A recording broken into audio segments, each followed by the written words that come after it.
Hi everyone, Mr. Alberto here, and I'll be explaining how to skip this sidling right here in FF1, like this.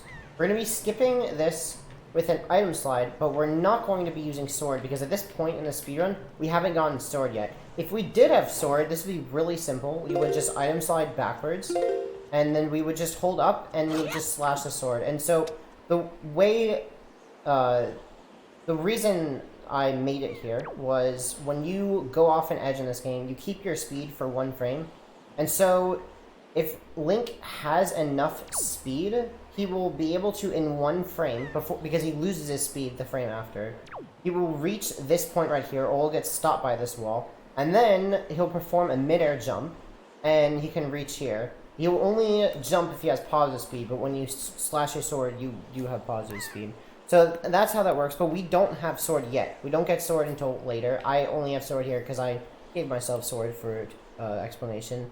So we have to find an alternative way because we can't do a sword slash.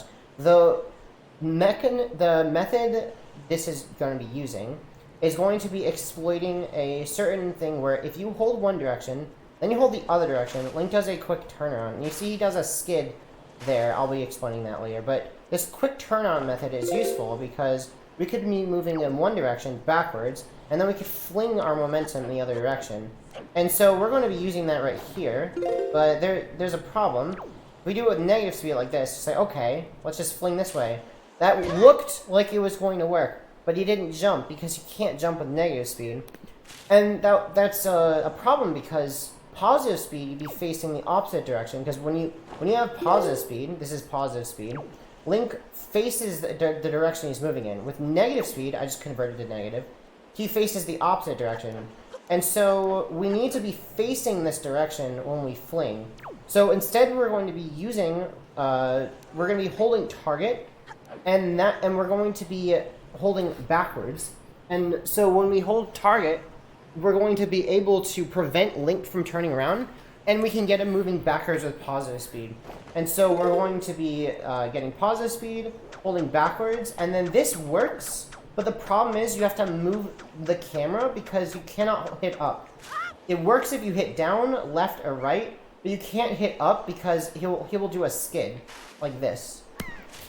So if we were to just hold directly backwards, he would do a skid like this, and he just loses his speed. But fortunately, we found a way around this, so you don't have to turn the camera because that's annoying and it makes it less consistent. Instead, you can actually still get the jump to happen if you get Link not moving directly backwards, but if he's moving just a little bit sideways of it, left or right. So instead, we're going to be doing that. And it works, and so that's how the Sidle skip works. You don't want to be holding too far to sideways. You don't want Link moving too far sideways because if he goes too far, like see he's going all the way to the right here, he won't actually get the momentum shift. Instead, it will just basically attempt to turn him and move his speed, get him to slowly shift his speed to forwards, which doesn't work for this because he'll just get stopped by the wall here.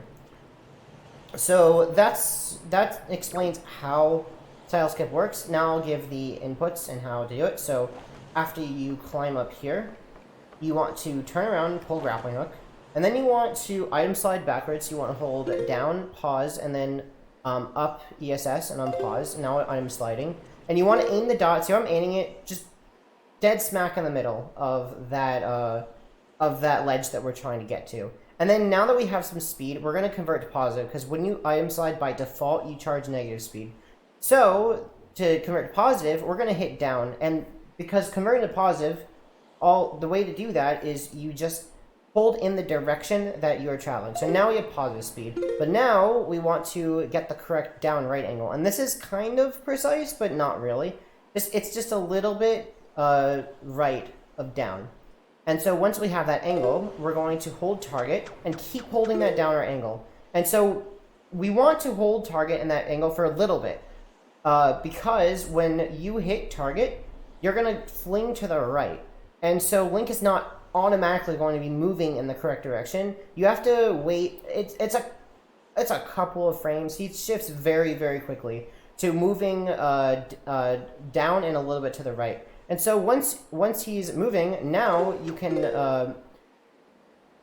get ready to do the hop. So I like to pause for this. You don't have to pause, but we need to release both down right and target. And if you're not going to pause, you need to release down right before target. Because if you don't release, if you release target first, Link will then turn around. And we don't want that. We don't want him to be still facing this direction. So I like to pause it because it's easy for me. And you might get snapback because it might flick in the opposite direction if you release down right. So that's why I pause it. And then I unpause.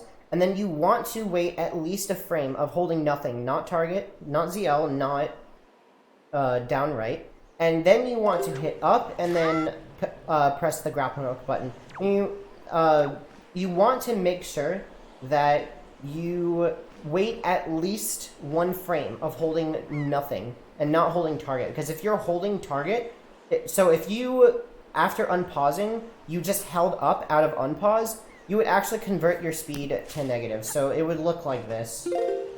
You would go like this, you go like that. Let me do that again.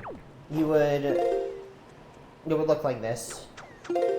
And see, now I'm holding up, but he's not moving forwards. He's actually moving backwards. He has negative speed now. This is negative speed. So that's why you want to wait before hitting up. Wait after unpausing. And so, lastly, the question is, why did I hit the grappling hook? Well, there's a way this can fail that is pretty dangerous, and it's very costly. If you hit too far to the right, you would scoot along the wall, and you could just fall down. And sometimes he grabs, but sometimes he falls. So instead, so you could recognize this happens. If he goes like this, see my angle's too far to the right. So now if I hit up, he will just go against the wall. And see, he grabbed there, but he doesn't always grab. That's why I hit grappling hook, just in case that happens. And again, just remember, you're not holding directly down, because if that happened, he would just skid. So you gotta have the correct down right angle. So that sums up Sidle skip. Good luck learning it. It's kind of tricky, but I recommend it. I think it's very, very worth it. 80% speedruns because of the time save, and it's not that risky. So that's going to do it for me. Good luck. See you.